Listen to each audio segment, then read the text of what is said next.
Personnellement, moi, je connais pas beaucoup de courtiers qui sont capables de partir comme 3-4 mois par année, puis travailler là-bas, puis avoir la même cadence, là, tu sais.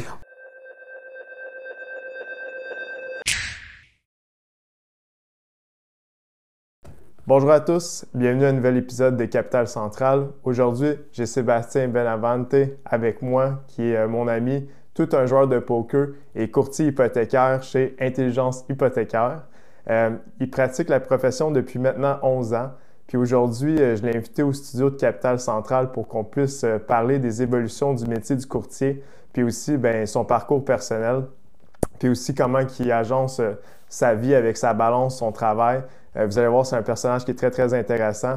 Puis, comme j'ai dit, c'est mon ami. Bonjour à tous, Sébastien Benavente, courtier hypothécaire résidentiel pour Intelligence Hypothécaire. Donc, je suis très content d'être avec vous. Merci beaucoup, Pat, de m'avoir invité. Donc, bon podcast.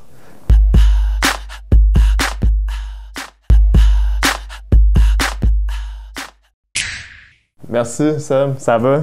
Ça va très bien, merci toi. Ben oui, ça va bien, ça va bien. Ben premièrement, j'aimerais dire merci d'avoir pris le temps dans ta semaine pour venir faire un épisode avec moi. Je sais que tu jongles avec beaucoup de choses en ce moment, puis d'ailleurs toujours, là, toujours très occupé comme personne. Mais aujourd'hui, je voulais t'inviter parce que je trouve que néanmoins, tu pratiques un métier qui est populaire ces temps-ci, mais ça ne l'a pas toujours été. Puis tu as toujours été capable de bien agencer ça avec ta vie, etc. Puis aujourd'hui, je voulais que tu parles un petit peu de comment tu t'étais rendu, où est-ce que tu es rendu, puis de nous donner aussi un parcours là, de ta vie jusque t'en es en ce moment. Puis franchement, on ne met pas de détails, on est là pour prendre le temps d'avoir une belle discussion, etc. Il y a des gens qui vont nous écouter, que peut-être c'est des jeunes qui ne savent pas quoi faire dans leur vie, peut-être des professionnels qui songent peut-être à changer de carrière ou des anciens courtiers qui sont comme « Ah ouais, je me souviens quand je fais ça ». Donc, tu sais, on met pas de détails, puis explique-nous un petit peu comment tu es rendu, où est-ce que tu es rendu, là. OK, bien, encore une fois, merci pour l'invitation, ça me fait plaisir. Je suis dans le domaine depuis 11 ans, dans le domaine hypothécaire. J'ai pas étudié là-dedans depuis que je suis jeune, là. Ça a été au début de ma trentaine que j'ai commencé à faire mon cours. Donc, un peu comme tout le monde, puis comme tu l'as dit, ça fait longtemps que je joue au poker, fait que j'aime beaucoup ça. Mais dans le temps de mes études, je n'étais pas trop sûr qu'est-ce que je voulais faire. Puis j'ai fait une technique en électronique au cégep. Je ne l'ai pas terminé d'ailleurs, parce que sur la deuxième année, je me suis rendu compte que c'était pas vraiment ça que j'aimais. Donc, j'ai continué un parcours un peu général. J'ai fait un bac en administration des affaires. Mais encore une fois, je ne sais pas maintenant comment c'est aujourd'hui, mais à l'époque, c'était quand même assez vague. Tu avais un bac, mais tu avais quand même plusieurs champs où tu pouvais aller demander de l'emploi. Puis connexe à ça, je m'étais trouvé un travail quand j'avais aux alentours de 23-24 ans en succursale pour la Banque TD. Donc, j'étais au début de ma carrière, donc j'étais comme caissier, comme teller. Puis c'est là que j'ai commencé à faire du service à la clientèle, regarder un petit peu comment ça marchait les produits de la banque, avoir un peu d'expérience. Puis j'ai eu la chance, j'ai fait ça pendant 1 an et demi environ. Puis par la suite, j'ai eu la chance d'aller travailler pour une entreprise qui fait que des hypothèques. Donc c'est une compagnie virtuelle qu'on appelle.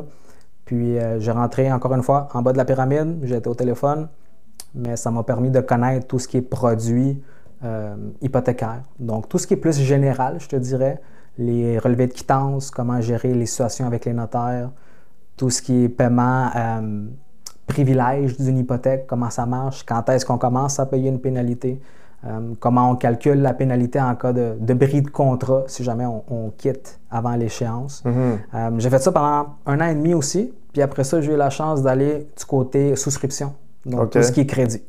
Donc, à ce moment-là, j'ai une promotion pour être analyste junior, qui appelle. Donc, on faisait tout ce qui est documentation. Donc, on regardait les revenus pour être certain que tout correspondait aux documents qu'on avait reçus de la part du courtier. On regardait tous les documents de la mise de fonds, s'assurer qu'il n'y avait pas des gros dépôts, s'assurer que les revenus, exemple les avis de cotisation, correspondaient à la demande qu'on avait reçue.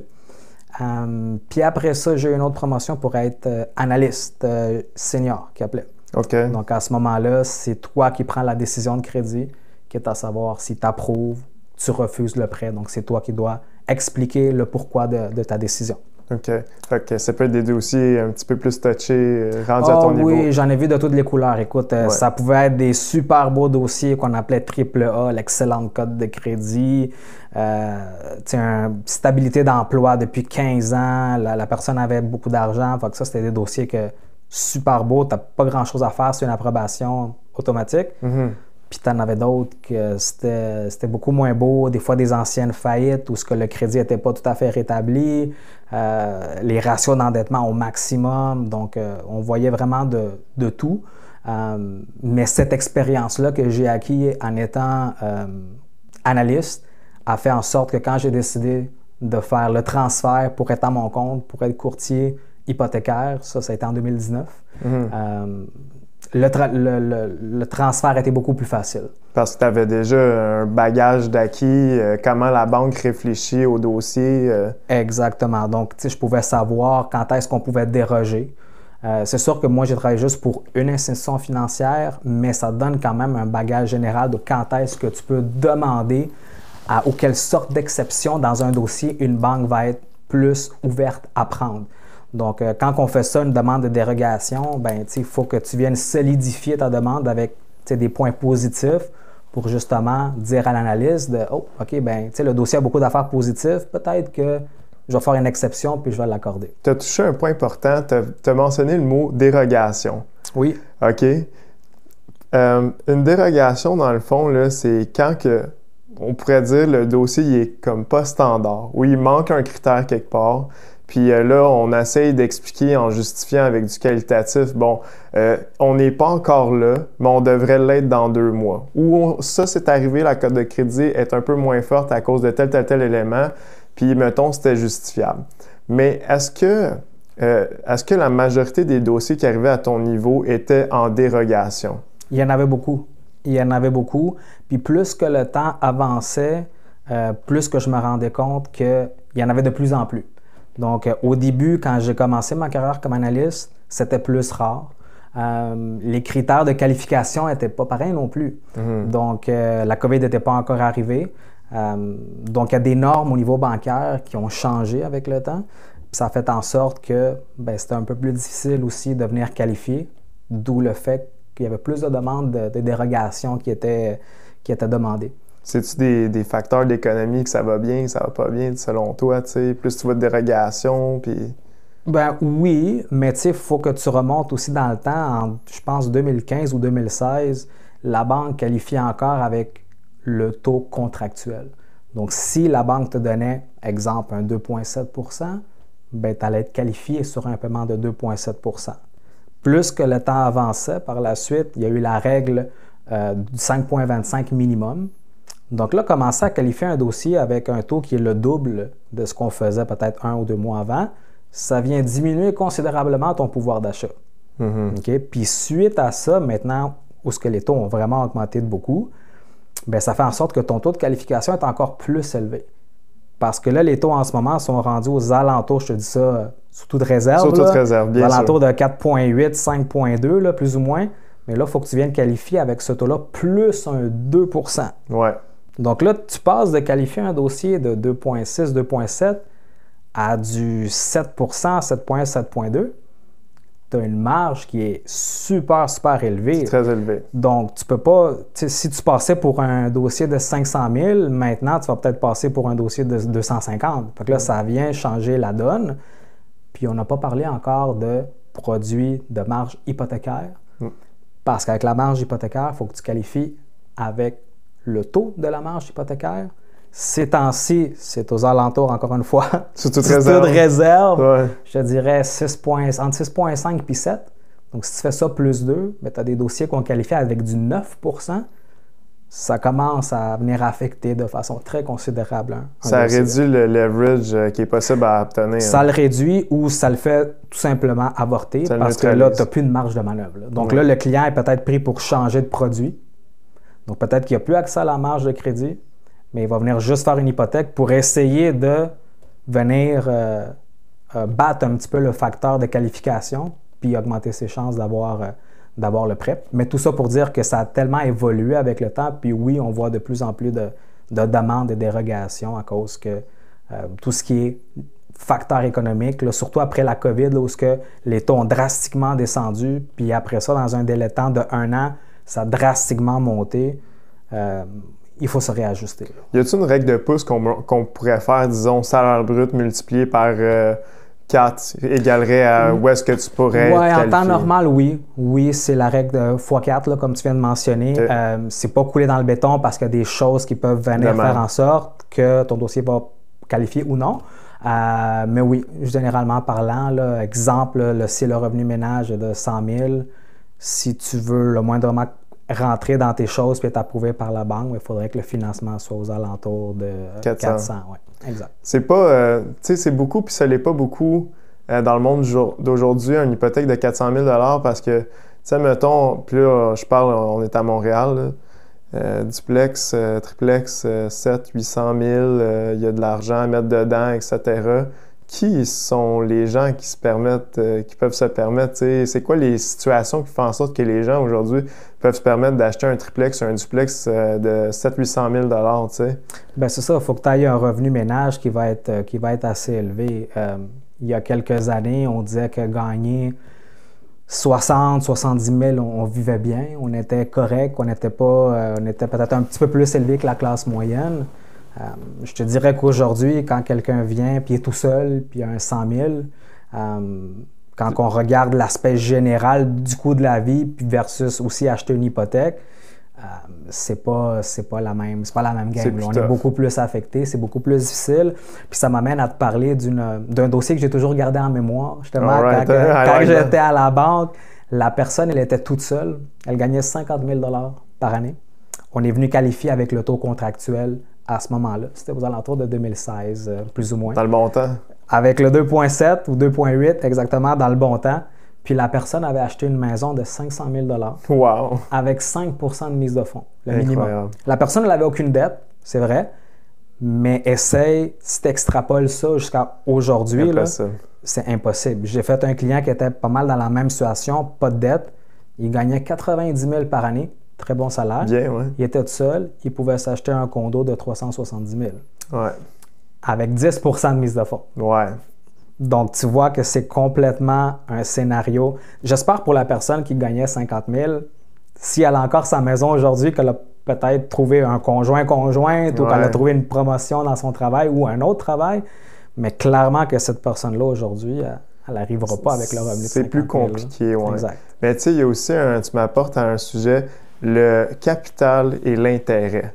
Tu sais, là, maintenant, sur une plus grosse balance d'hypothèque, bien évidemment, avec le taux d'intérêt aujourd'hui, on se trouve des fois où que les gens payent plus d'intérêt que de capital, puis que même des fois, ça va de l'autre côté. Ça, là, à 2,7 %, ça n'arrive pas beaucoup. Les gens sont capables de payer quand même un capital là, sur le résiduel, puis ça descend, puis ils le voient descendre. De nos jours, là, les refinancements, etc., puis ceux qui vont renouveler suite à la COVID, ils n'ont pas beaucoup descendu leur capital, tu sais. Mais ceux qui vont renouveler en ce moment, ceux qui ont eu un taux durant la COVID, c'est ça que je dis, ils ont descendu le capital, mais ceux qui renouvellent maintenant avec les taux d'aujourd'hui, il n'y aura pas beaucoup de descente de capital. Est-ce que tu vois des gens injecter au renouvellement un 10 % paiement sans pénalité ou quoi que ce soit, ou plus ou moins? Je le vois pas. Pour être honnête avec toi, je le vois pas. C'est vraiment plus le contraire.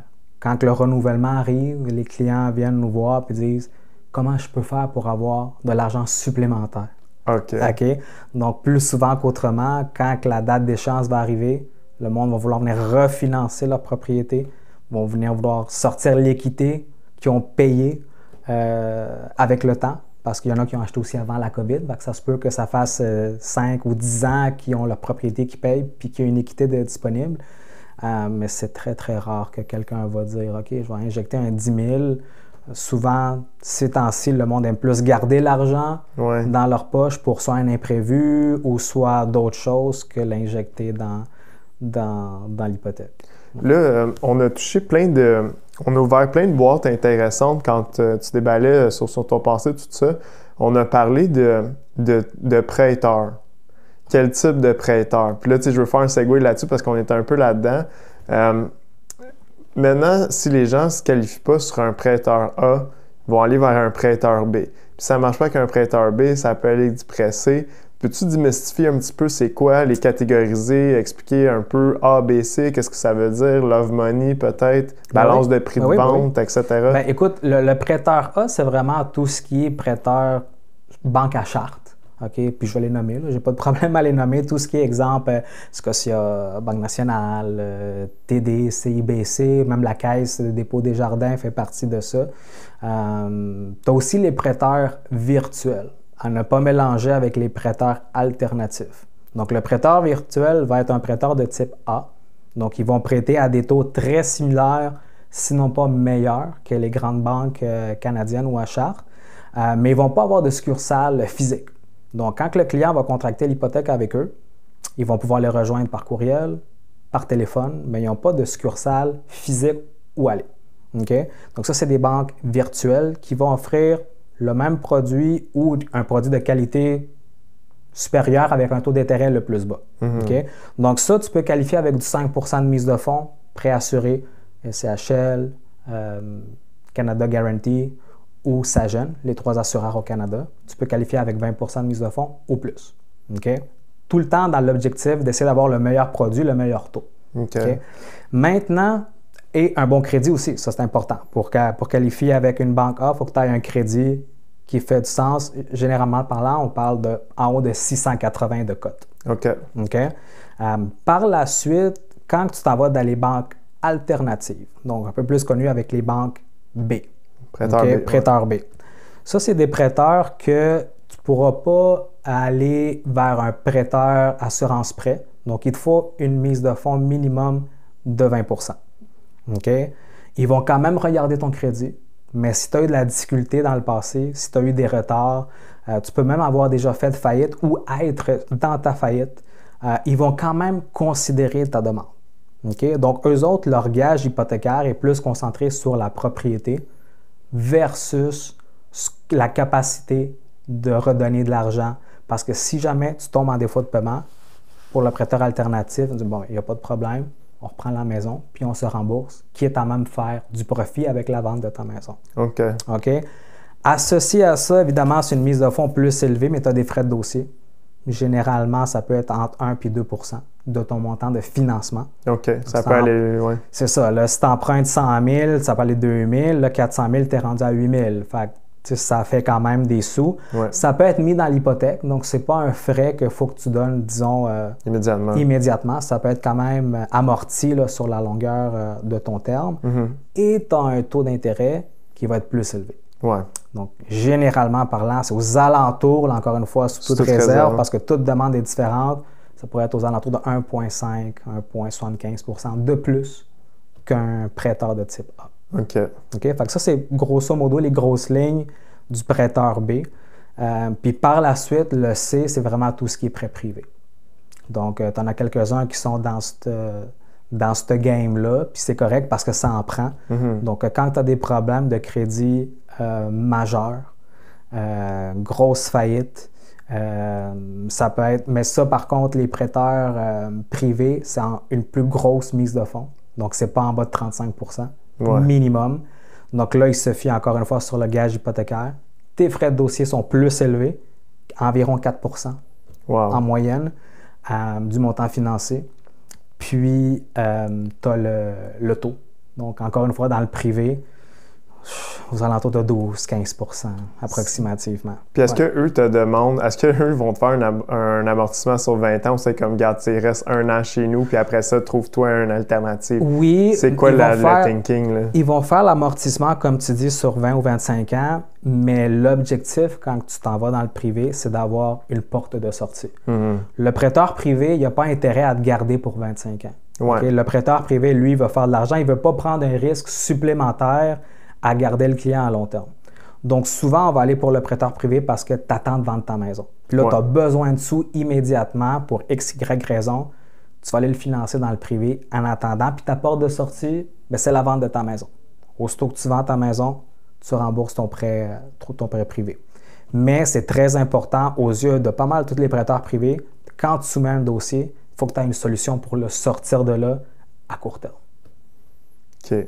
Fait que là, quand tu présentes ça au prêteur privé, il faut déjà que tu arrives avec un game plan. Regarde, voici notre affaire. Dans 6 mois, le client va se redresser, il s'était blessé au pied, là, il se rétablit en tant que temps. Puis... Exactement. Tu peux arriver aussi, des fois, si c'est le crédit qui n'est pas bon, tu arrives et tu dis, écoute, je viens d'éduquer mon client, j'ai parlé avec mon client, on va travailler sur le crédit, mais on ne pourra pas l'envoyer à un prêteur B tout de suite parce que ça va prendre 1 an ou 2 ans pour démontrer qu'il a rétabli la situation. Donc là, le prêteur privé va être encore une fois ouvert, il va dire, OK, on va te faire un terme de 2 ans, voici les conditions, puis en théorie, si tu suis bien ton client, parce que ça fait partie du travail du courtier hypothécaire aussi, de suivre bien ton client, de faire des suivis.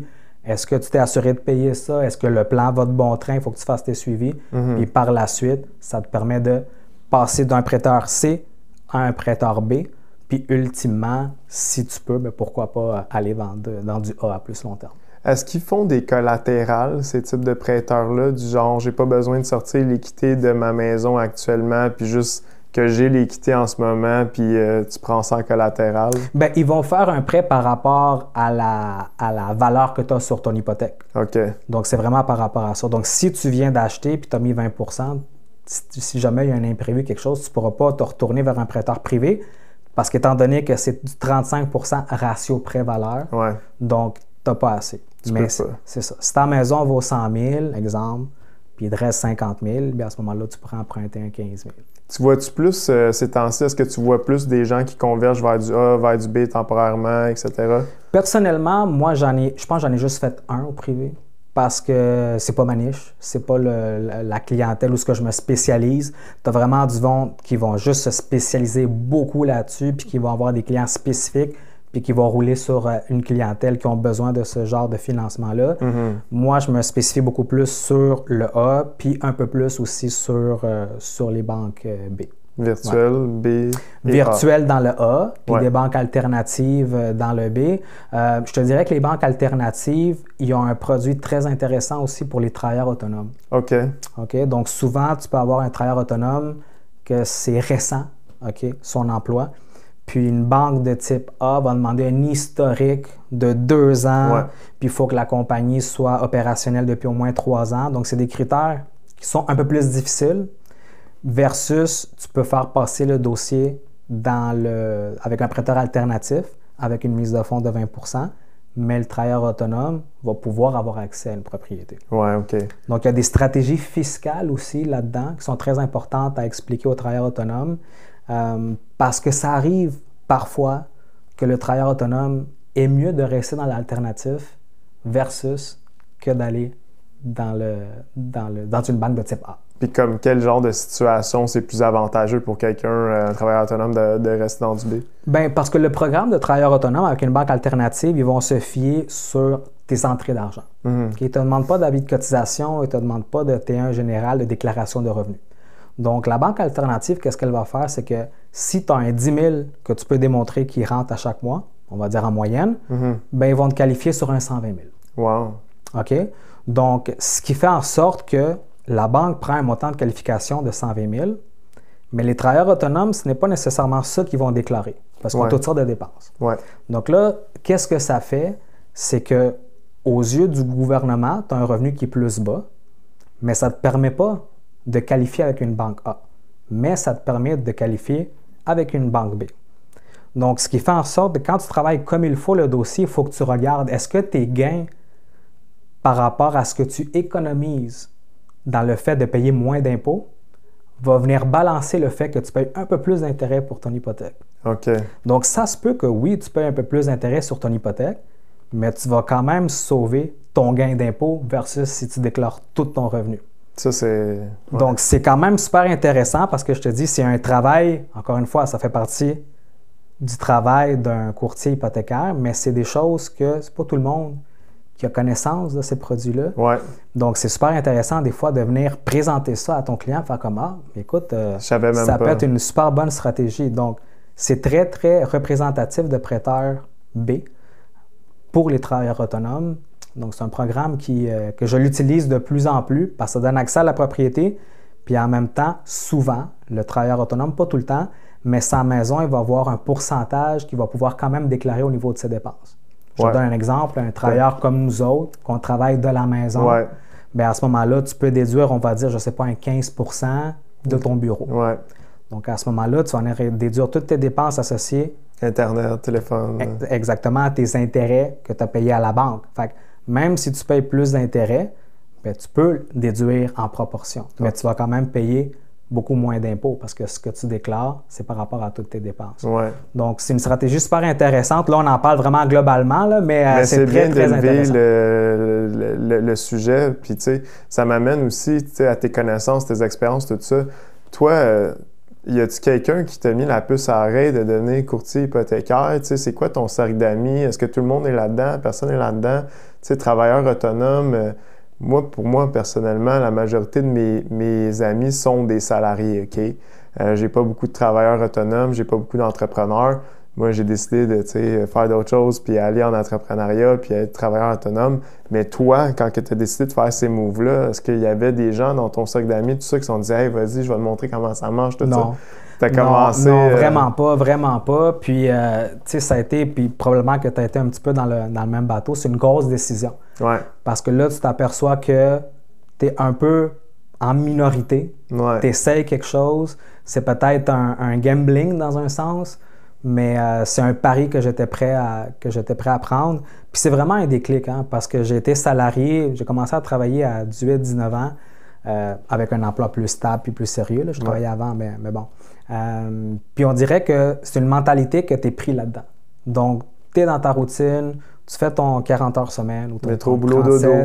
Exactement. Boulot, dodo, tu manges, tu es fatigué, puis tu recommences. Puis c'est comme quelque chose qui doit arriver, ou comment moi je me sentais du moins à ce moment-là, mais qu'on ne prend pas nécessairement conscience qu'on a le pouvoir de le changer. Donc, il faut l'essayer parce que si tu ne l'essayes pas, peut-être que tu vas avoir échoué, mais au moins, moi, dans ma tête, je voulais me dire, bien, je l'ai essayé. Je l'ai essayé, puis à ce moment-là, tu avais deux options. Soit je réussis, soit ça échoue, mais au moins, tu t'es dit, check. Je l'ai essayé, puis sinon, on retourne dans un salarié, puis à ce que je faisais avant, puis il n'y a pas de trouble. Mais je ne voulais pas rester avec cette petite pensée de faire peut-être que je pourrais avoir quelque chose de mieux. Mais te connaissant, je suis sûr que tu as l'expression en anglais qui dit burn the boat, puis tu es allé comme au poker, puis tu es comme moi, j'ai mes mains, puis je suis sûr d'y aller. Puis, non, exact. Puis tu sais, c'était aussi le fait à ce moment-là, quand j'étais à la banque, je faisais beaucoup d'heures supplémentaires. Puis tu sais, à un moment donné, j'arrivais encore une fois à ma trentaine. Puis c'est là que, de mon côté, j'ai commencé à me questionner un peu plus. Est-ce que je veux vraiment faire ça toute ma vie? Est-ce que je me vois vraiment travailler 40 heures, être fatigué, pas trop avoir d'énergie le soir ni la fin de semaine jusqu'à mes 65 ans? Puis avec ça, il y a eu aussi un événement dans ma vie privée qui a fait en sorte comme, OK, non. C'est maintenant un déclic, je dois faire quelque chose, je dois essayer quelque chose d'autre. Puis veux pas, mon domaine, c'était les hypothèques. Fait que je voyais aussi, quand je recevais les dossiers des courtiers, c'était quoi la commission qui était associée à chaque dossier. Bien sûr. Donc, je me suis dit, j'ai les connaissances, je suis bon là-dedans. C'est moi qui, parfois, va former les courtiers à comment bien monter un dossier. Donc, pourquoi je ne ferais pas mon cours, puis pourquoi je n'irais pas chercher ma licence? Non. Dans le temps, de faire le cours, ça prenait combien de temps, mettons? Moi, dans le temps, c'était avec l'OACQ. OK? Parce que je pense que c'était en 2020 qu'il y a eu le changement des courtiers hypothécaires OACQ à l'AMF. Puis tu avais le choix de le faire soit à temps complet, ça prenait environ 4 mois, ou à temps partiel, puis moi, ça m'a pris environ 8 mois. Donc, il y a eu des cours que j'ai été accrédité à cause de mon expérience de travail, puis de mon parcours à l'université. Il y avait un cours de mathématiques qui était assez basic, fait qu'on me l'a accrédité. Mais c'est ça. Il y a eu 4 mois à temps plein, temps partiel, puis moi, je n'avais pas le choix de le faire à temps partiel parce que je travaillais. Donc, je finissais à 4 heures le travail, je rentrais chez nous à 4h45 parce que dans le temps, j'étais au bureau. Je mangeais 15 minutes puis je m'en allais physiquement à mon cours parce qu'on ne pouvait pas le faire à distance de 5h30, 6 à 9h. Tu vois, ça a changé parce que, tu sais, moi, là, tu vas à ton rythme, tu prends l'examen quand tu veux, sauf que tu as une période de temps, tant de temps. OK. Mais, tu sais, là, un moment donné, moi, ça me tentait plus de travailler à la banque. Puis je suis comme, regarde, tu sais quoi, il m'en restait pas gros. J'étais comme, je vais finir à la banque, je vais me prendre un mois, puis, tu sais, je vais faire mon examen, genre, le 3 mai. Puis finalement, mon examen il est arrivé genre vraiment plus tard, les dates n'étaient pas disponibles, etc. Tout ça, mais c'est pas physique. Je pense que tu as le choix whatever, là, mais je pense que la majorité des gens le font en ligne. Puis les examens de pratique sont en ligne. Puis en personne, c'est l'examen de l'AMF. OK. Puis est-ce que je me trompe ou l'examen d'AMF ou peut-être en commercial, c'est différent, mais est-ce que c'est des choix de réponse? Ouais, c'est tout des choix de réponse. OK, c'est ça. À l'OACQ, il y avait peut-être un 10-15% de l'examen en choix de réponse. Mais le reste, c'était tout développement. Mais écoute, c'était des choix de réponse, puis je l'ai fait récemment, mais ce que j'ai trouvé, là, puis ça, c'est pas de critique à l'AMF, mais ce que j'ai trouvé, c'est que d'un fois, là, t'as des gros paragraphes, OK, avec des doubles puis des triples connotations négatives, puis là, tu lis l'affaire, puis là, t'as pas trop le temps. Là, c'est plus un cours de français que d'autres choses. Ne pas, ouais, ne ça pas, porte à confusion. Puis là, ça, c'était l'affaire. Puis là, t'es comme, puis là, dans la réponse, t'as une négation, t'es comme, ben là, je le sais plus. Là tu sais, puis là, t'as comme pas trop le temps de réfléchir. Là, le temps, il avance, tout ça. Tu vois, mon deuxième examen, là, je pense que c'était quoi? C'était t'as l'examen qui est plus quantitatif, là, les mathématiques, puis l'examen qualitatif. Dans le deuxième, j'ai regardé l'horloge, puis je me suis dit, il me reste encore 45 minutes. Mais en réalité, il m'en restait comme 25, OK? Fait que là, je suis comme, j'ai du temps, je vais prendre une pause d'examen. Puis la madame a dit, il reste 15 minutes. Je suis comme, oh mon Dieu!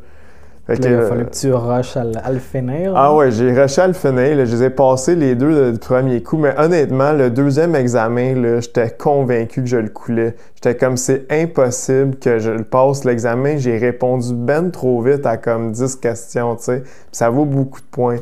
Mais ça m'apporte aussi à une conversation puis un sujet avec toi.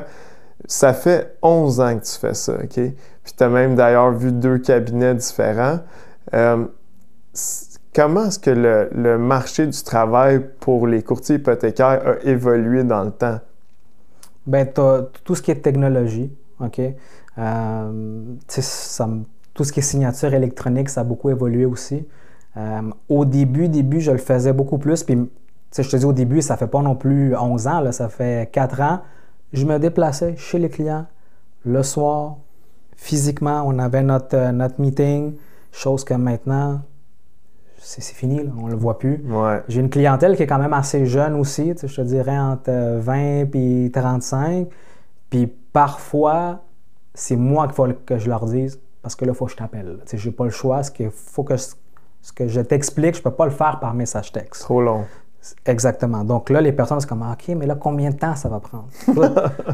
Il faut que je t'explique l'engagement hypothécaire pour probablement la plus grosse dette de ta vie. Là. Donc, je vais essayer de faire ça short and sweet, au moins les grosses lignes, mais il faut que je prenne un 10 minutes minimum pour t'expliquer à quoi tu vas t'engager avec ton prêteur. Mais la plupart du temps, le monde, ils veulent des messages textes, des courriels.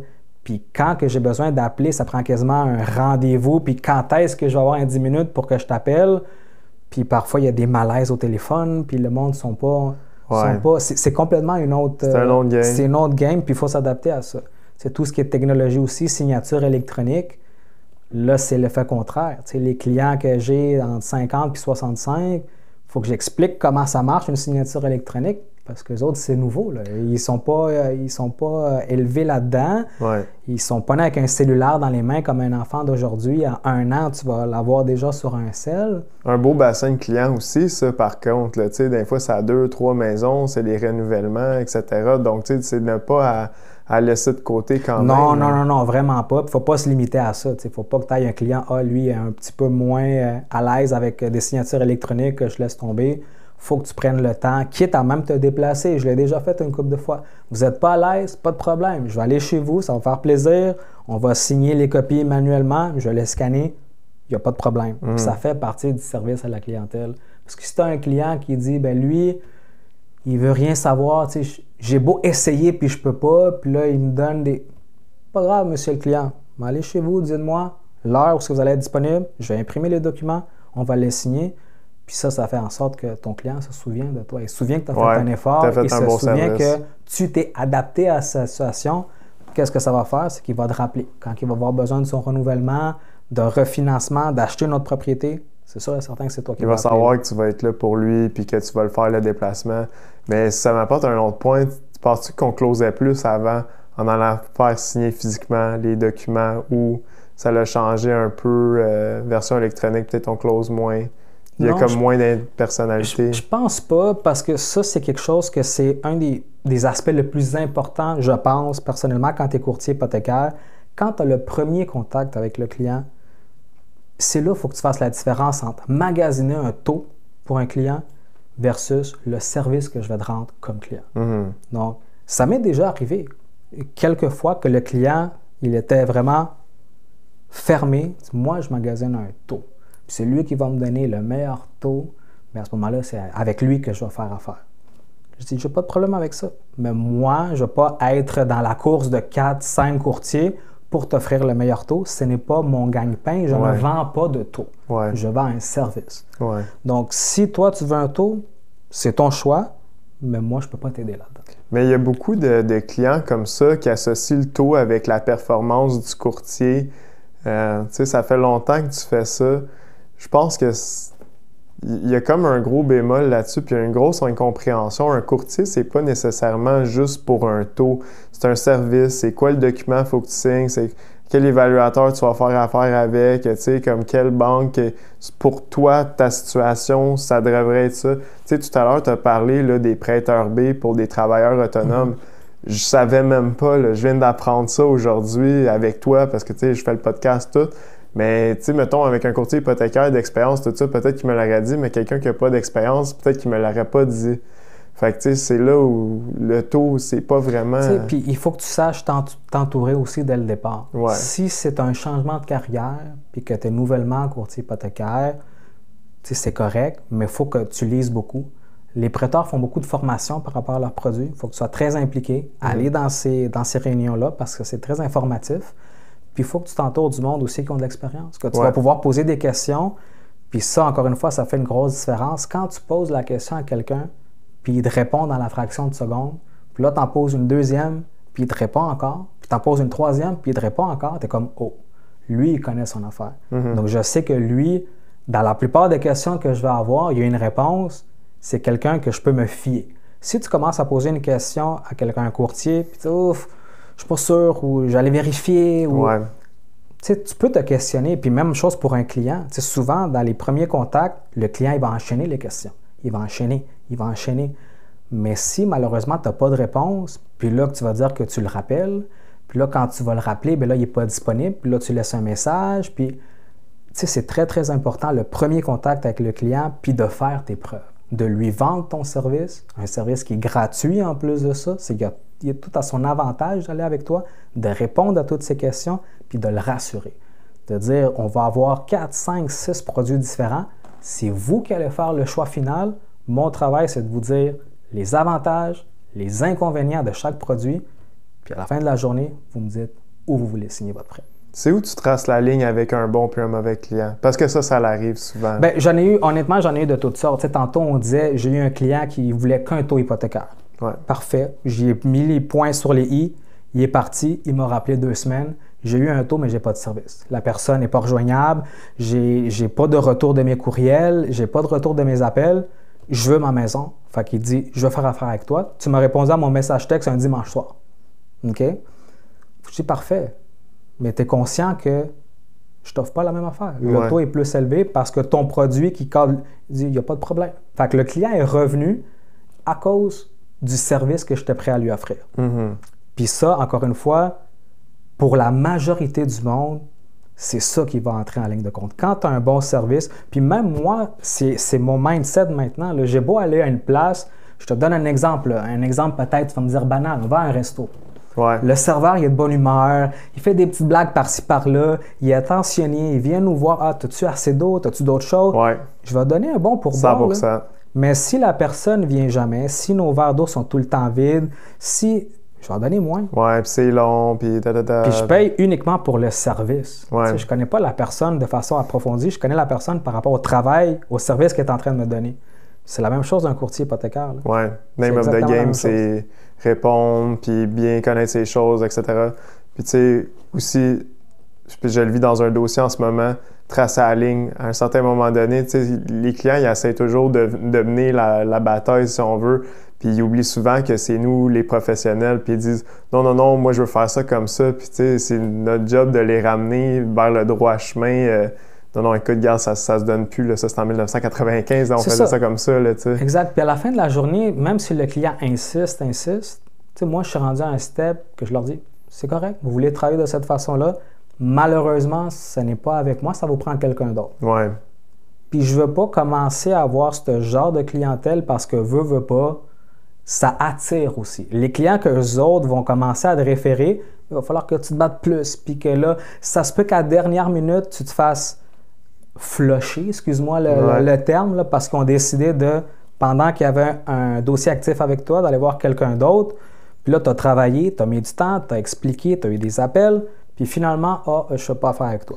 Fait que moi, le lien de confiance que j'établis dès le départ, puis je suis très direct, je leur dis, là, si vous voulez faire affaire avec moi, on prend un lien, un engagement moral, les deux. C'est mon service. Je vais tout le temps être là. Je vais répondre à vos questions, journée, matin, soir, week-end. Je vais être là. Mais commence pas à faire travailler une deuxième personne, une troisième. Parce que là, c'est pas juste moi. Là. Il y a plusieurs autres personnes, autres prêteurs impliqués. Le monde, il n'y a personne qui paraît bien dans une situation comme ça. C'est sûr. Puis tu sais, là, des fois, c'est un petit monde. Là. Des fois, c'est un courtier que tu connais. Puis regardons ça, ben ce client-là. Tu sais, ça, c'est jamais winner pour personne. Mais malheureusement, c'est des choses qui arrivent. C'est des éthiques de travail aussi. Puis ça va continuer à arriver. On n'a pas de contrôle sur ça, puis ça va continuer à arriver. Ouais. Mais tu peux choisir avec le temps, plus que tu en fais, peut-être que tu vas te retrouver dans le même scénario, ou que dans 2, 3, 4 ans, tu vas dire hey, ce genre de client-là, tu sais quoi, ça ne me dérange plus de pas le faire. Perdre ou de ne pas le faire. Parce que tu vas être tellement bien avec les références de tes bons clients, ce que tu amènes, c'est que c'est pas grave si j'en perds un, j'en ai 3, 4 de l'autre côté. Ben, tu vas venir à choisir ta clientèle, puis rendu là, c'est un très beau cadeau que tu peux t'offrir à toi-même. Tu dis, tu sais quoi, lui, tu filtres. Je mets les points sur les i, je filtre. S'il veut pas, je vais pas aller me battre pour lui, j'en ai pas besoin. Tu sais, moi, je le vis un peu en ce moment parce que, tu sais, je veux tellement bien faire, puis, tu sais, quand t'es nouveau, puis, tu sais, t'es comme moi, gars, c'est pas genre un dossier que j'aurais pris quand j'étais souscripteur ou tout, mais comme je sais comment sortir de là, puis ça va pas être facile, puis je vais m'ostiner avec. Mais là, t'es comme, regarde, écoute, là, tu commences, tu veux générer ton pipeline, tes affaires là même, je le vis un peu. J'ai pas encore le luxe là, de pouvoir refuser tous les clients. Un moment donné, je me souhaite de peut-être l'avoir, ce luxe-là. N'empêche que j'ai la mentalité de je refuse pas aucun dossier. Là. Mais excuse-moi, je vais mettre un astérix là-dessus.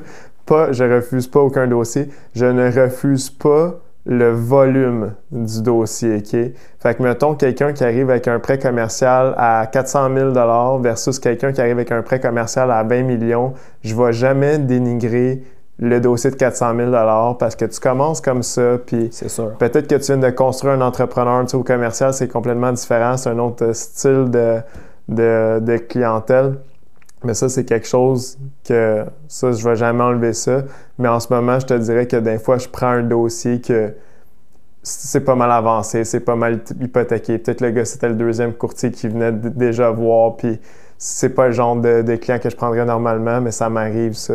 Bien, je l'ai fait à mes débuts. Je l'ai fait quand la première année, même les 2 premières années, à chaque fois que j'avais une référence ou un contact, des fois même le client me dit « Écoute, tu es la 3e personne. » Je dis « OK, je vais pousser fort, je vais essayer de l'avoir.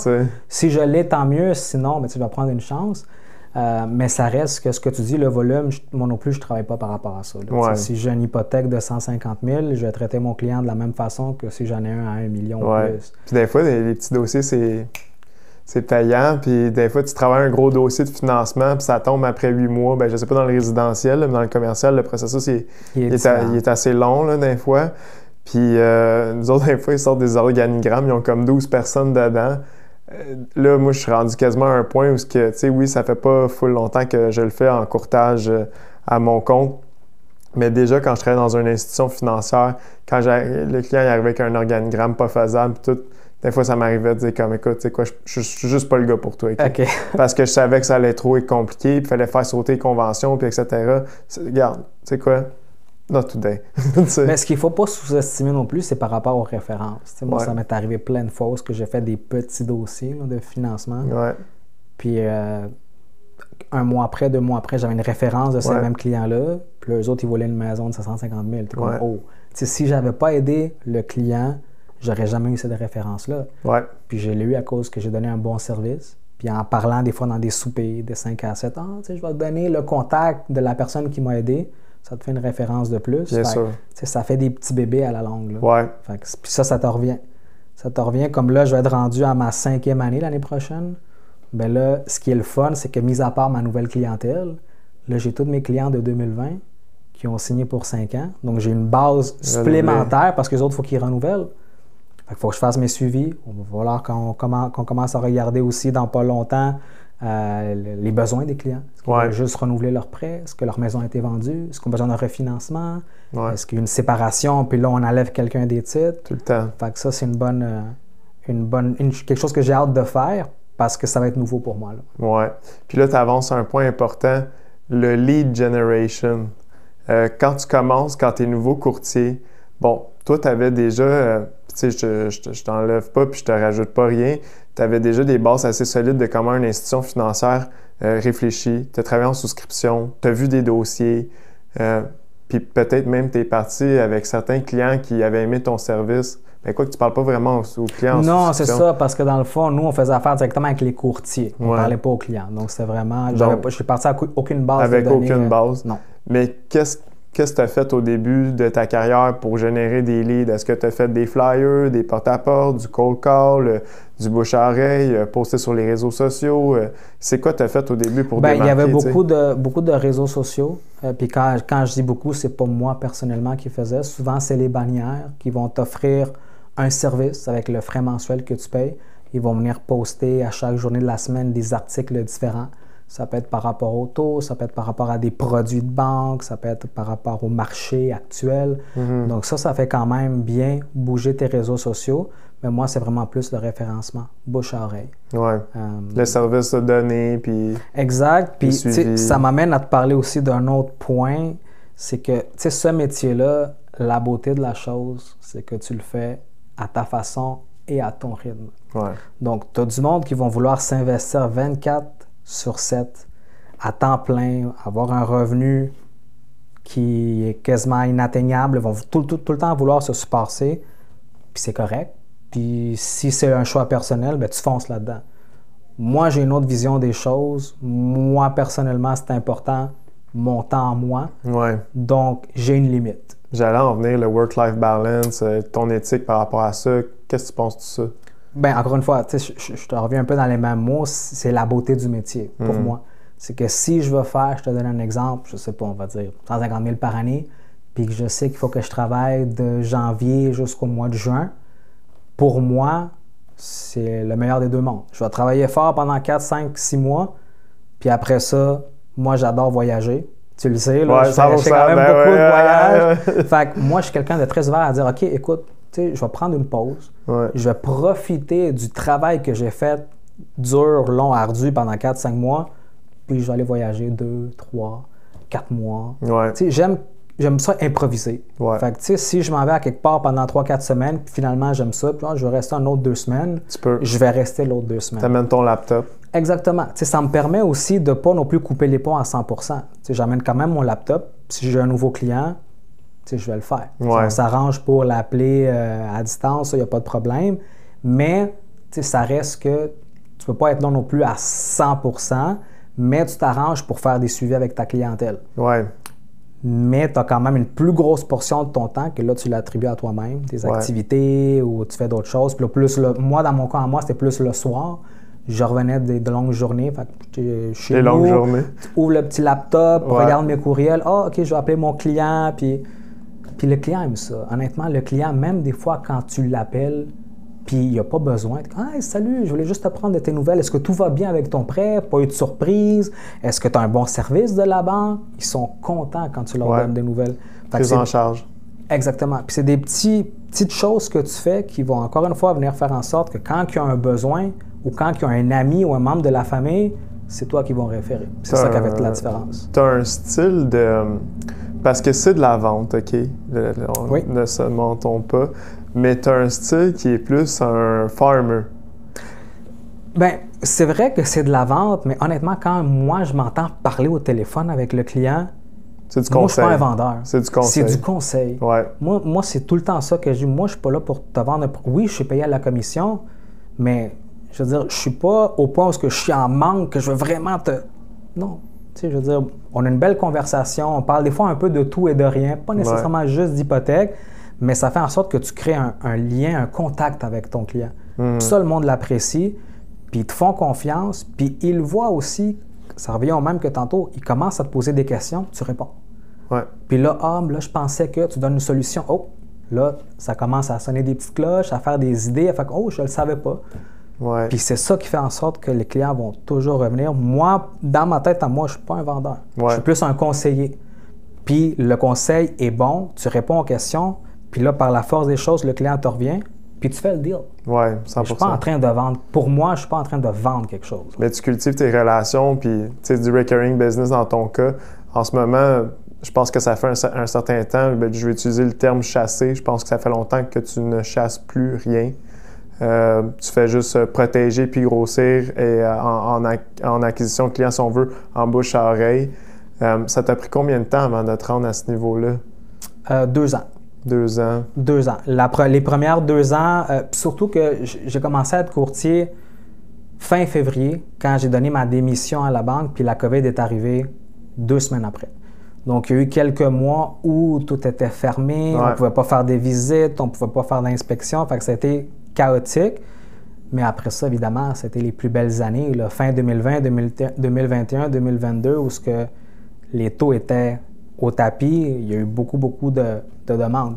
Mais honnêtement, c'est après vraiment la 2e année où j'ai fait « Oh, là, je suis un peu plus confortable. Je vais me permettre de cibler une clientèle avec laquelle j'aime plus travailler. Ouais. Puis d'y aller plus avec mes connaissances approfondies par rapport à ce genre de clientèle-là que je veux développer. » Parce que comme je te disais tantôt avant, il y a du monde ils vont que se concentrer sur les prêteurs alternatifs et les prêteurs privés. Puis c'est chacun son choix. C'est libre à toi. Si tu veux te concentrer sur ça, tant mieux. C'est une belle niche de clients, surtout ces temps-ci, parce que c'est plus difficile. Ouais. Mais encore une fois, ça revient à que c'est la beauté du métier. C'est toi qui choisis. C'est toi qui choisis ton horaire, quel genre de client tu veux, quand travailler. Donc. Puis toi, mettons, tu sais, on parle de prêteur A, B, C, le style du courtier, sa connaissance. As-tu envie à un certain moment donné de partir de ton cabinet? Non, parce que encore une fois, ça revient à c'est quand même une grosse responsabilité. Donc, en étant chef de cabinet, par la force des choses, il faut que tu commences à recruter du monde. Il faut que ce monde-là te représente d'une bonne façon. Parce que si je travaille avec quelqu'un, je vais vouloir travailler avec quelqu'un qui va avoir la même mentalité que moi. Ouais. Je ne voudrais pas avoir quelqu'un qui travaille différent de moi, qui approche les clients nécessairement d'une façon ou qui n'a pas les mêmes connaissances que moi. Donc, c'est beaucoup de temps, de préparation, c'est des études supplémentaires.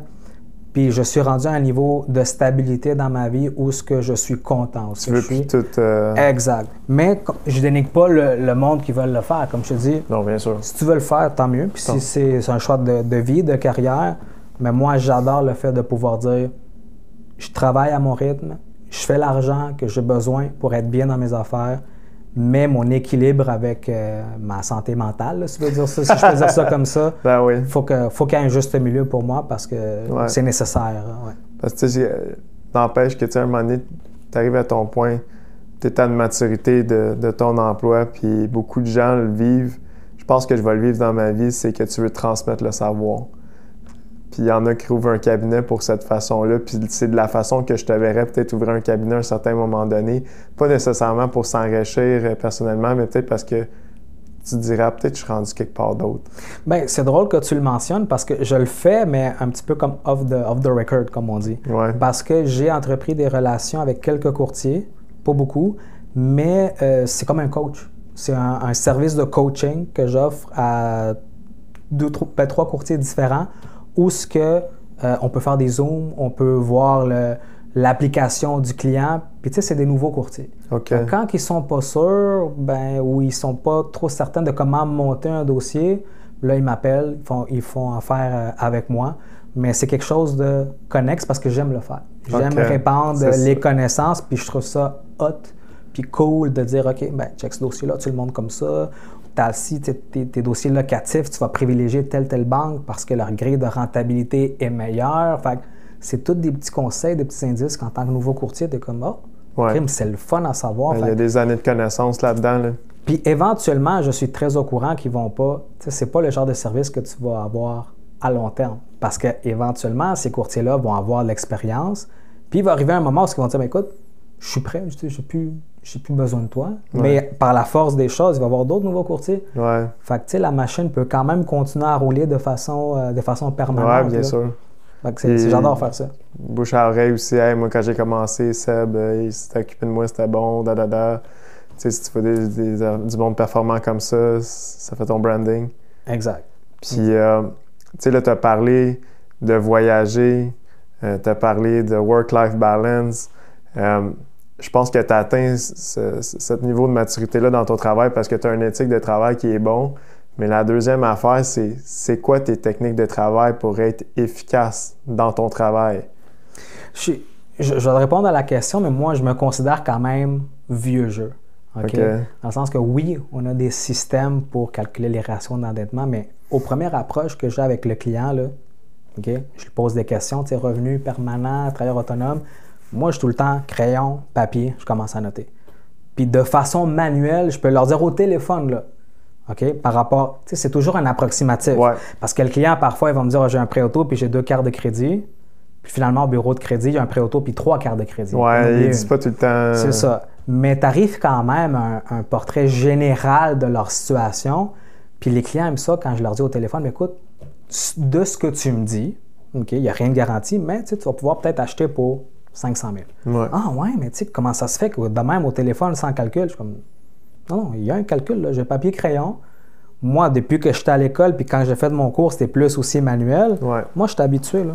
Puis même quand j'étais à la banque, quand je faisais mes souscriptions de dossiers, oui, on avait un système qui le calculait, mais j'étais tellement comme... À mi-temps.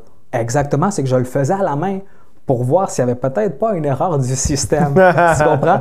Puis plus souvent qu'autrement, on arrivait presque tout le temps au même ratio, mais on dirait que ça me prenait cette petite mentalité, satisfaction pour dire, OK, là, je suis safe, je l'ai fait de façon manuelle, le système me dit que c'est les mêmes ratios, let's go, on y va. On peut y aller. Exact. Fait que c'est la même chose au niveau des clients. Donc, même affaire. Ton système, dans le fond, c'est ton efficacité à parler au client puis en même temps pouvoir gérer la demande immédiatement.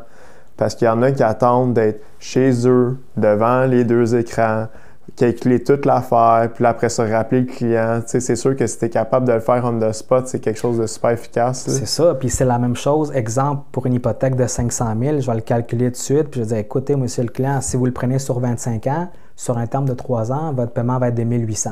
Ah ouais, OK, tu sais, je ne le savais pas. Mais si vous le prenez sur 30 ans, vous avez une mise de fonds de 20 ça va coûter 1 500. Ah, OK. Fait qu'ils se donnent tout de suite des idées. Tu sais, tu sèmes des petites idées dans leur tête pour qu'ils te reviennent plus rapidement. Ouais. Puis là, tu as fait un gros bout de chemin là, avec cette première conversation-là. Ouais. Fait qu'à la fin, quand il te revient, quand le client m'appelle une deuxième fois, quand lui m'appelle pour la première fois, je sais que déjà que c'est vendu. Parce que s'il me revient, c'est parce qu'il est intéressé. Ouais. Fait que plus souvent qu'autrement, tu le vends au premier appel, après ça, ils te reviennent. C'est juste une question de... papier. Exact. Ouais, OK. Parce que, tu sais, tu te permets... Ben là, en tout cas, parce que je te connais personnellement, quand tu voyages, c'est pas des petites périodes de temps. Tu apportes ton laptop, puis on sait que dans d'autres pays, ou peu importe, la connexion Internet n'est pas toujours la baisse. Le réseau n'est pas toujours le meilleur, mais tu sais, tu es quand même capable de rouler à la cadence que tu roules ici en voyage. Puis, tu sais, c'est sûr qu'il y a quelque chose que tu fais que les autres font pas parce que, personnellement, moi, je connais pas beaucoup de courtiers qui sont capables de partir comme 3-4 mois par année, puis travailler là-bas, puis avoir la même cadence, là, tu sais. Ouais, puis tu sais, c'est une question de lifestyle aussi, parce qu'à un moment donné, surtout à mes débuts, puis tu vas sûrement te retrouver dans la même situation, tu es habitué à recevoir le même salaire par mois quand tu es salarié. Ouais. OK? Là, quand tu t'en vas travailleur autonome, de un, il faut que tu aies de pas pires économies parce qu'il va y avoir un temps d'adaptation. Ouais. Mais après ça, c'est que si ça va bien tes affaires, tu vas te retrouver avec un montant d'argent qui va être plus souvent qu'autrement plus élevé. Puis là, il va falloir que tu fasses comme, OK, là, il faut vraiment que je fasse un budget parce que ça ne rentrait pas comme ça avant.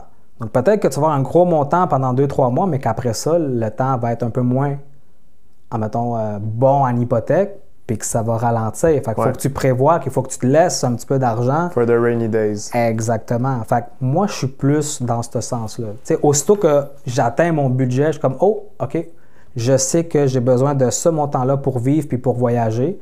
Fait que je vais pouvoir vraiment m'adapter quand je suis en voyage, quitte peut-être m'en faire un peu moins de clients, mais j'essaie de timer aussi mes voyages aux périodes qui sont un petit peu plus tranquilles. Tu sais, je ne partirai pas en plein rush, ou je vais essayer du moins de ne pas partir pendant les périodes plus achalandées, puis de les faire coïncider avec une période qui est un petit peu moins occupée. As-tu déjà pensé de t'engager un support administratif, peut-être un analyste ou quelque chose du genre, tu sais, pour alléger la tâche d'analyse ou tu sais, juste pour te rendre plus efficace puis juste faire le closing? J'ai déjà pensé. Mais encore une fois, ça reste au point... Moi, je me considère très piqué. Fait que si j'engage un analyste, il faut que ça soit fait à ma façon. Puis je veux pas non plus être tout le temps sur quelqu'un dire ça, je veux pas que tu le fasses comme ça. Fait que tant qu'à traiter des choses, je vais le faire moi-même. Oui, je comprends. Ouais.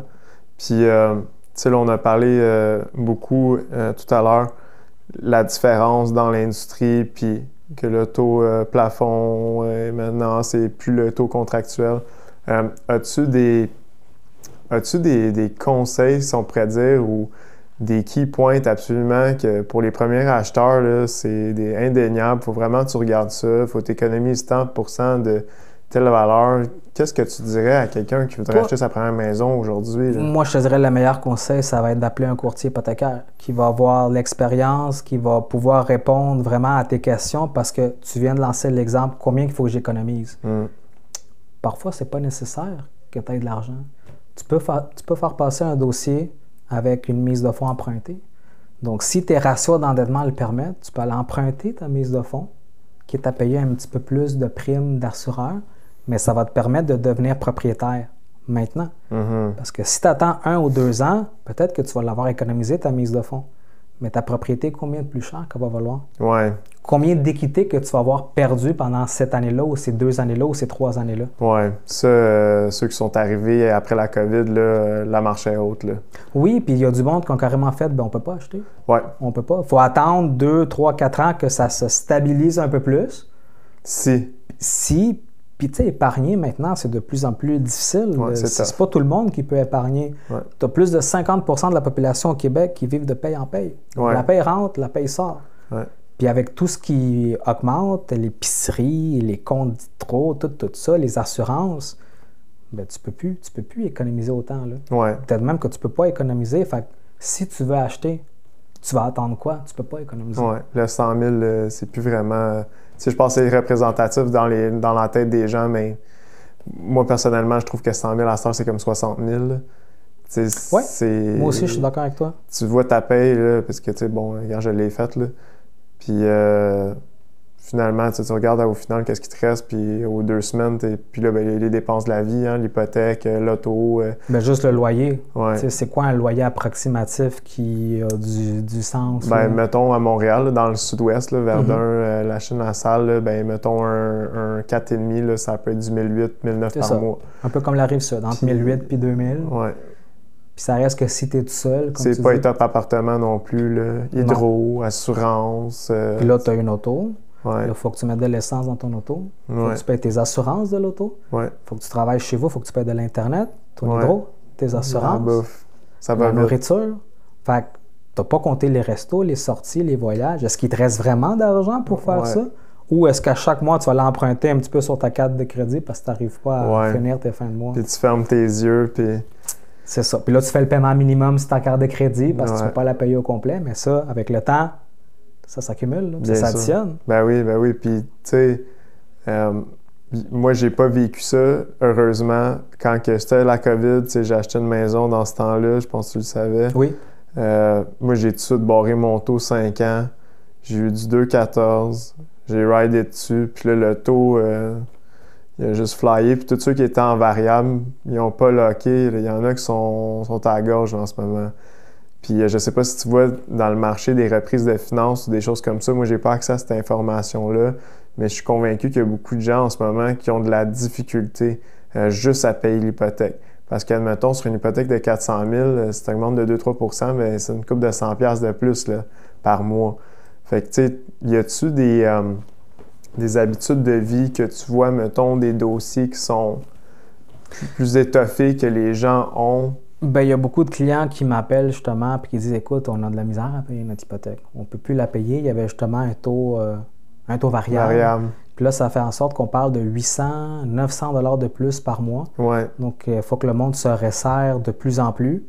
Puis même s'ils voulaient refinancer, mais là, la valeur de la propriété, elle ne sera pas nécessairement reconnue, là.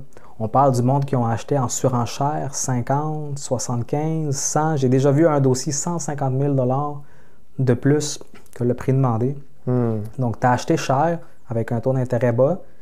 Maintenant, si on essaie de faire le refinancement, est-ce que la banque va reconnaître la valeur à laquelle tu l'as payé? Bonne chance. Ouais. Donc, tu ne peux pas refinancer. Tu peux pas... Tu peux pas... Qu'est-ce que tu fais? Fait que tu coupes en resto, tu coupes en voyage, tu coupes le plus possible pour essayer d'avoir de l'argent pour ton hypothèque. Ça reste que la reprise de finances, c'est un processus qui est excessivement long. Okay? La banque, c'est pas à cause que tu rates un mois de paiement qu'ils vont aller reprendre ta maison. C'est un processus légal qui peut prendre, j'ai déjà vu même jusqu'à plusieurs années pour que la banque reprenne les clés de ta maison. Ouais. Donc, la banque essaie par tous les moyens possibles de ne pas prendre la maison parce que la banque n'a pas une business pour le real estate, là, pour l'immobilier. Ouais. Les autres, c'est le taux, puis il faut que tu payes. Fait qu'ils essaient de donner plusieurs opportunités aux clients, de prendre des ententes de paiement, de juste payer le capital, puis laisser les intérêts là, puis les payer dans un futur un peu plus éloigné. Mais ça va arriver qu'ils n'ont pas le choix, le client ne peut pas, puis ils vont vendre la maison. Tu n'as pas le choix. Ouais. Mais c'est l'ultime étape, quand tu ne peux pas payer, ben, c'est de vendre la maison par toi-même. Parce que si c'est la banque qui la reprend, ils vont essayer d'aller chercher le montant qu'eux ils ont en hypothèque, pas nécessairement le prix maximum Ils veulent juste de la liquider maison. le plus vite possible, se rembourser puis passer à la prochaine étape. C'est ça. Exact. As-tu des warnings, des choses au niveau des produits hypothécaires que tu es comme, écoute, regarde, quand il y a une corrélation entre ce produit-là, ben peut-être qu'il faut faire attention. Ou mettons que tu vois le taux sur le 3 ans puis le 4 ans, tu alignerais où ton client? T'sais, c'est quoi, mettons, tes stratégies, tes key points? Bien, nous, on fait tout le temps, on se doit de faire une recommandation au client. Le choix ultime, c'est le client qui le prend. Puis dans la recommandation, on met plusieurs termes. Ça peut être 3, 4, 5 ans, le variable, le fixe. Ça reste que la game de ce qui est prévoir. Tu peux pas, il n'y a personne qui a une boule de cristal. On ne peut pas savoir si les taux vont exploser, si ça va descendre. C'est sûr qu'il y a une étude que tu peux peut-être essayer de prévoir un peu, mais ça reste que c'est une boule de cristal. Fait que là, présentement, il y a quelques promotions sur les taux de 3 ans fixes. Donc, moi, je trouve que c'est un lapsus de temps raisonnable pour prendre un taux fixe. Okay. Historiquement parlant, le taux variable a tout le temps été en dessous du taux fixe. Fait que c'est là où ce que le monde faisait, bon, je vais l'essayer un taux variable, si ça monte un peu, peut-être que ça va venir à côté sur le fixe. Mais là, ce qu'on vit après la COVID, c'est vraiment l'effet inverse. Ouais. Je pense que j'ai reculé jusqu'à 35 ou 40 ans en arrière en historique, là, puis jamais le taux variable avait été en haut du taux fixe. Fait que c'est très, très, très particulier. Présentement, les taux variables sont environ 1,5 à 1,75 % grosso modo plus haut que le taux fixe. Mm-hmm.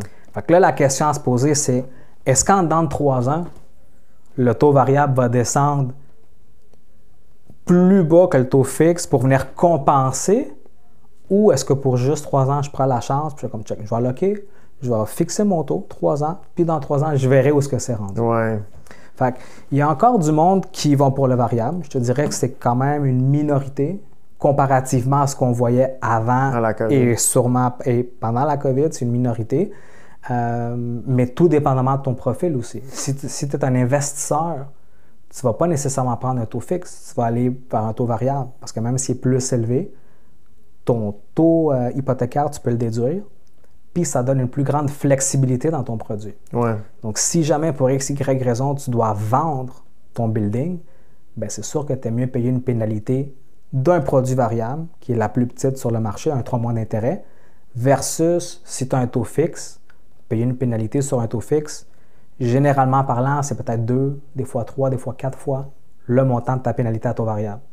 Donc, est-ce que tu es prêt à risquer de gagner 0,1 ou 0,2 sur ton taux? Puis encore là, c'est déductible d'impôt, fait que tu payes plus, c'est pas grave, là, tu le déduis. C'est ça. Mais si jamais tu as un pépin, au moins tu as la tranquillité d'esprit que tu vas dire check. Je vais payer la plus basse pénalité, puis je vais sauver des milliers de dollars. Mais tu sais, c'est ça, le taux 3 ans, au moins, il t'assure, c'est ça, je vais payer par mois. Tu n'auras pas trop de surprises par rapport à ça, tu sais. Oui. Par contre, ce qu'il faut que tu fasses attention, c'est que si c'est un profil d'investisseur, si c'est un locatif, si jamais tu dois le vendre après 1 an et demi, 2 ans, il faut que tu payes une pénalité. Ça dépend de l'horizon exactement. De la vente. Ouais. Exact.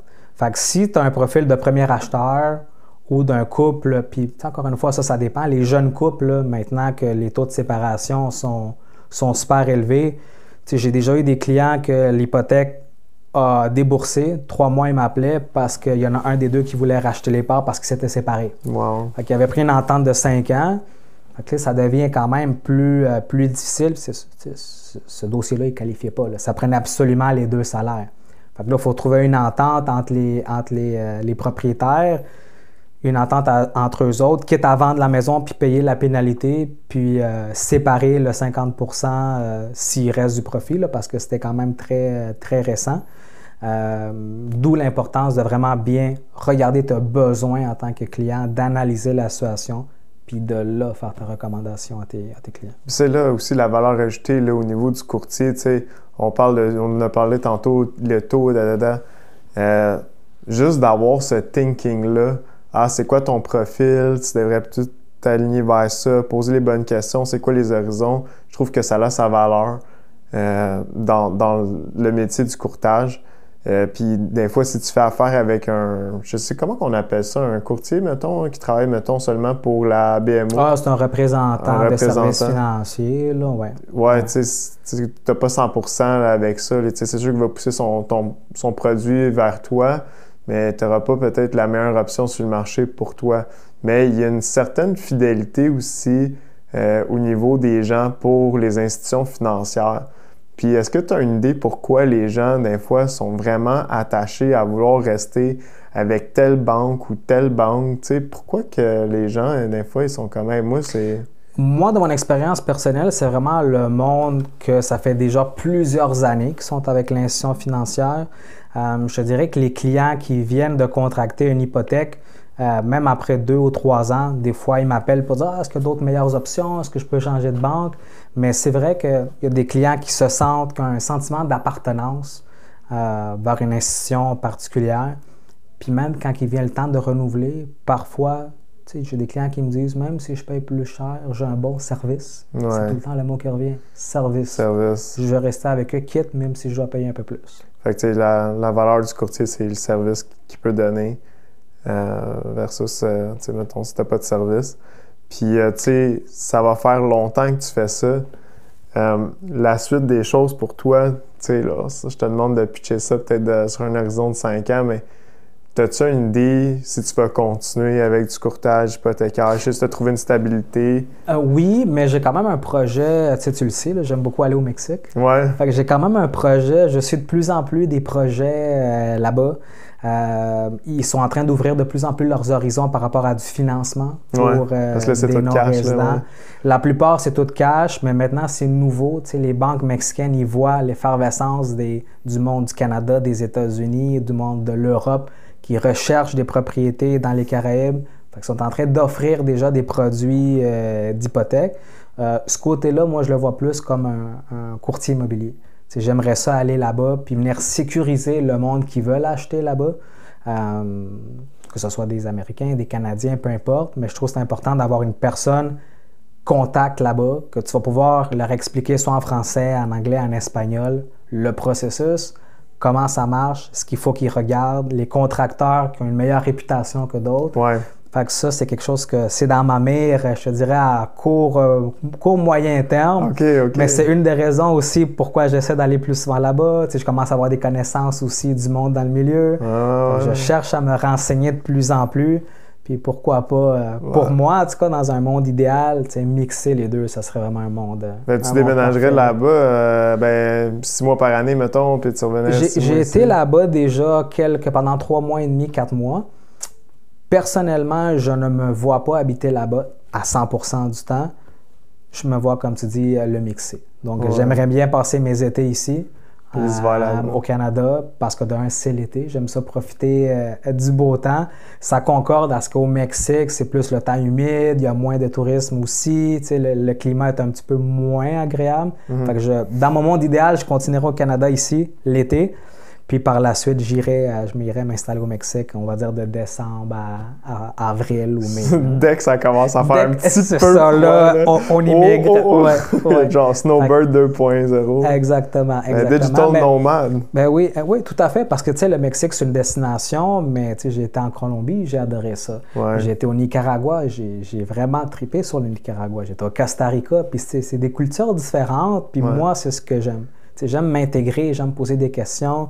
J'aime comment voir le monde sur place, des locaux, leur mindset, leur thinking. C'est une autre affaire. Puis c'est complètement une autre mentalité. C'est très, très, très différent.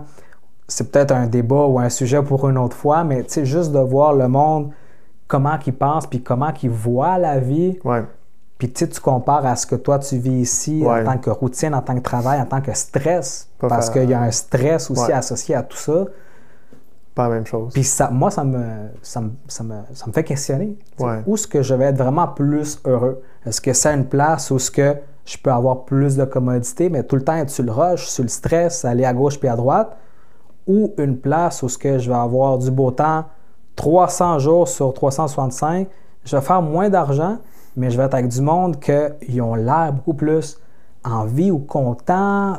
L'ambiance, c'est pas pareil. Mais tu sais, tu as touché un point important, puis tu as dit l'accessibilité aux commodités, mais les gens, ils meurent pas là-bas, OK? C'est pas parce qu'il n'y a pas les nouveaux séries d'auto ou que les constructions de maisons, peut-être qu'ils t'offrent pas aussi longtemps, ou tu sais, je sais pas exactement précisément là, en ce moment, mais tu sais, tout est accessible pour y vivre, là. Ils vivent là depuis des centaines, des milliers d'années. Tu sais, pour moi, if anything, puis je te file là-dessus parce que moi aussi, je suis en train d'explorer cette option-là.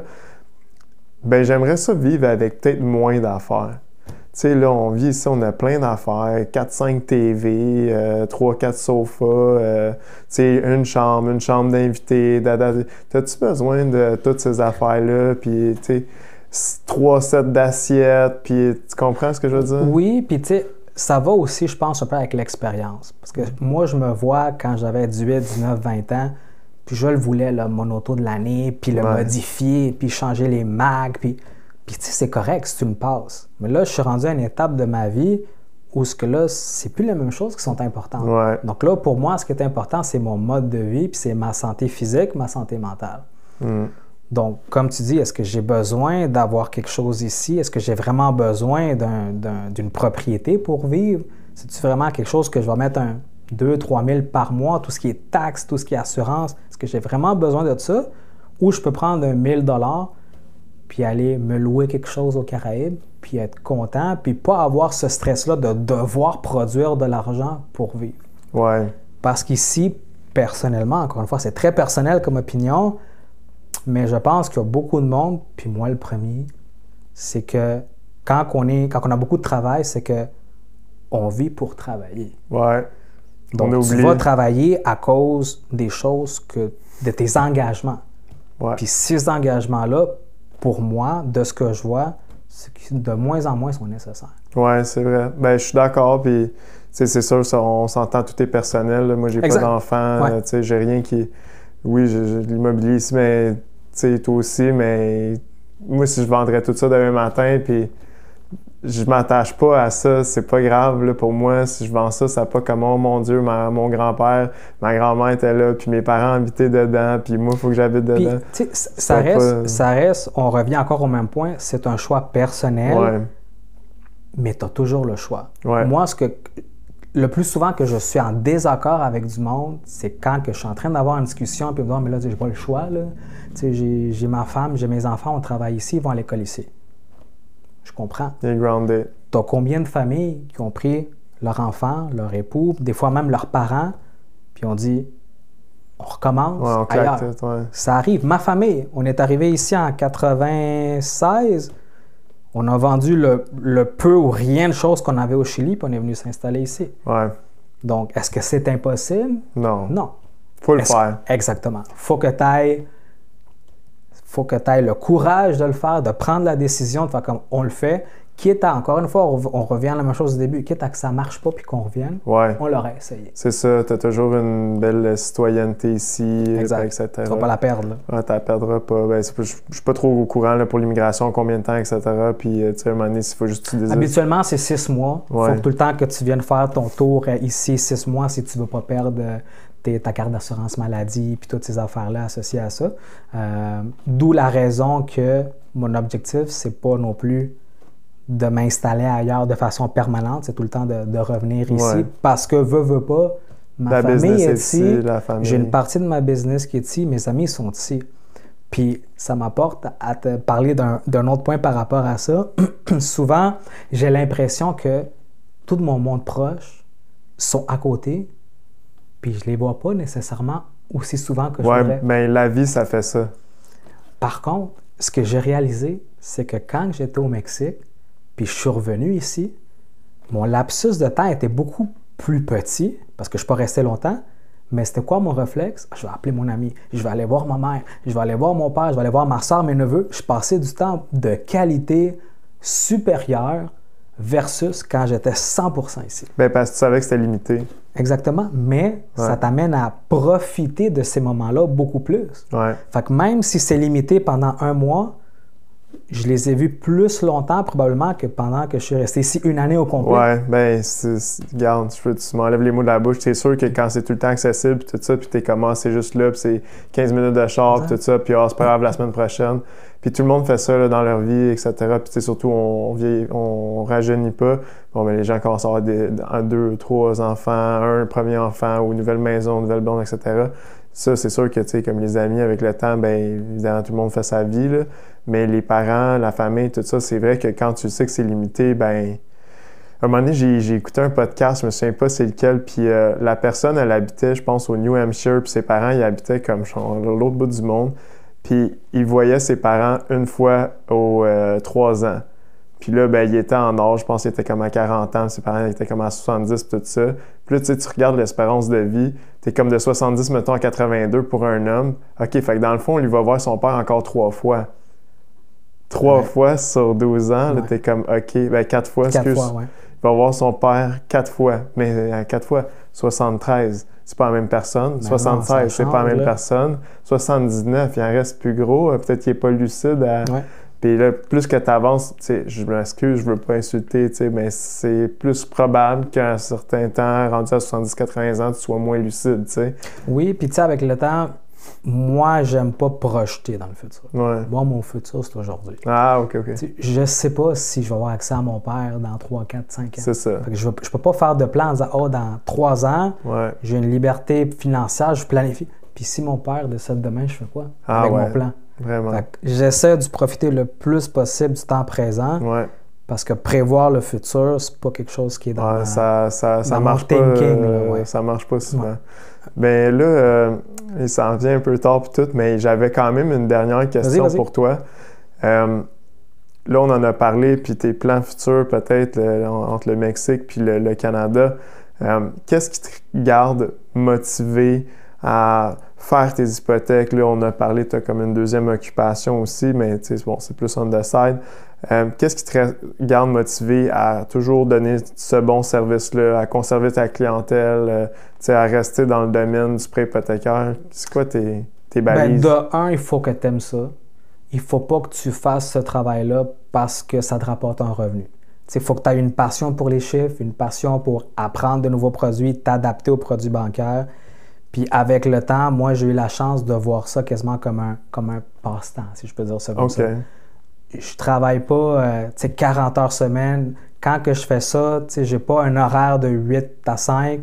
Puis c'est quelque chose qui me fait aimer ça. Parce que si le matin, je vais me réveiller à 10 heures, je me réveille à 10 heures. S'il faut que je travaille après 3-4 heures, bien, je vais me donner à 100% parce que je le sais qu'il faut que j'en fasse un peu plus. Mais la flexibilité que le métier apporte, c'est vraiment ça qui va vraiment, pour moi, qui a créé cette passion puis qui me garde motivé. C'est vraiment sortir de la routine, sortir du 8 à 5, puis il faut que je sois de telle place, de telle heure à telle heure. Trop boulot de dos. Exactement. Puis des fois même que, tu sais, moi, je suis comme toi, j'ai pas d'enfant, j'ai pas rien que me limite, si je peux dire ça comme ça, peut-être à du temps. Fait que des fois, si même j'ai un appel ou un client le dimanche ou le samedi, ça va me faire plaisir, là. Tu sais, j'ai pas « Ah oui, c'est mes journées où il faut que je me repose », parce que je le sais, je peux me reposer la semaine. C'est ça. Exactement. Exact. Fait que ça, c'est vraiment ce qui me garde motivé, savoir que de un, j'aime ce que je fais, que c'est une job qui est très flexible, puis que je peux toujours m'améliorer parce que mes connaissances, il faut qu'on suive des UFC, fait qu'il faut qu'on se garde motivé à jour. Mais c'est ça, principalement, c'est la flexibilité de l'emploi. Oui, puis aussi de pouvoir travailler dans différents pays, je pense. Oui, exactement. De plus en plus, ça en devient populaire. Mais encore là, il faut que tu sois rendu à un certain niveau dans ta carrière de courtier hypothécaire ou peu importe dans ta carrière pour travailler remote. C'est pas les niveaux juniors qui peuvent faire ça. Non, exact. Fait que tu as trouvé ta stabilité. C'est un cheminement. Ouais. C'est un cheminement. Il faut que tu fasses tes preuves aussi. Parce que tu as beaucoup de monde, malheureusement, après un an et demi, ça marche pas. Puis là, au lieu de prendre le taureau par les cornes, faire comme OK, qu'est-ce qu'il faut que je fasse pour faire marcher ma business? Ben ils vont dire je vais retourner me chercher un boulot. Fait que c'est vraiment... tout est dans la tête pour moi. C'est vraiment ton mindset. Si tu veux quelque chose, tu peux prendre les moyens pour y arriver. Peut-être pas en 1-2 mois, mais il faut que tout le temps tu aies comme un certain plan pour faire marcher ton projet. Là. Écoute, Sébastien, merci beaucoup d'être venu faire le podcast avec moi. Ça m'a fait plaisir. Puis écoute, c'est sûr qu'éventuellement, j'aimerais ça te revoir quand tu vas avoir ta place au Mexique. Peut-être qu'on va faire le podcast au Mexique. Ben écoute, tu le sais, là, je t'ai parlé, j'ai acheté un terrain là-bas. Ouais. L'objectif, c'est de me faire construire probablement début de l'année prochaine. Là. Ouais. Fait que si tout va bien, peut-être si tu as de la place sur ton terrain, peut-être que je me ferais avec. Je vais aller voir s'il y a des petits terrains connexes qui sont encore ça à vendre. Ça me tenterait de faire ça, mais évidemment, c'est ça, j'aimerais ça te revoir là, parce que le but de podcast, tout ça, pourquoi j'ai créé ça. D'ailleurs, merci d'être venu le faire. Là. C'est vraiment pour ça que je fais, c'est pour parler des cheminements personnels, des professionnels, de l'entrepreneuriat, de ne pas avoir peur de faire le saut vers tout ça. Puis, tu sais, je remercie beaucoup ça. Puis, tu sais, pour moi, ça a été une super belle entrevue. Puis, j'ai appris aussi. C'est aussi pour apprendre, tu sais, au niveau de hypothécaire. Tu sais, je suis nouveau là-dedans. Puis écoute, je pense qu'on va séduire une prochaine entrevue, là, peut-être dans 1 an. Si ça tombe. Peut-être dans les Caraïbes, on ne sait jamais. Ouais, hein? c'est ça. Bonjour à tous. Le podcast est officiellement terminé avec Sébastien Benavente. Ça a été pour moi un plaisir de l'avoir dans le studio. J'ai appris des choses, moi, durant ce podcast-là. Je vais vous mettre les coordonnées aussi pour le rejoindre si jamais vous avez besoin de prêt hypothécaire résidentiel. C'est votre homme pour ça. Aussi, un gros joueur de poker. On n'en a pas parlé beaucoup durant le podcast, mais dans la ligue avec les gens avec qui on joue, là, il gagne très souvent. D'ailleurs, c'est mon favorite là, dans les e-transfers, c'est lui qui est sur le top. Puis aussi, je voulais vous remercier de tous les visionnements que j'ai eus pour l'ancien podcast avec Jonathan de chez Orbis, puis les commentaires, puis l'amour que j'ai reçu par rapport au podcast. Puis si vous connaissez un entrepreneur ou si vous êtes quelqu'un d'affaires qui voulait partager votre chemin, quoi que ce soit, je suis très ouvert à ça. Vous pouvez m'écrire à info@capitalcentral.ca. Juste me dire une courte description de l'histoire que vous aimeriez venir communiquer au podcast ou un sujet en particulier. Puis je suis très ouvert là, à recevoir tout ça. Donc merci, passez une bonne journée, au revoir.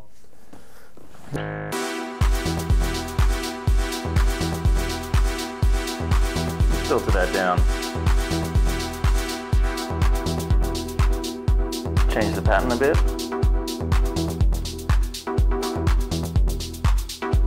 I think we need a ride symbol.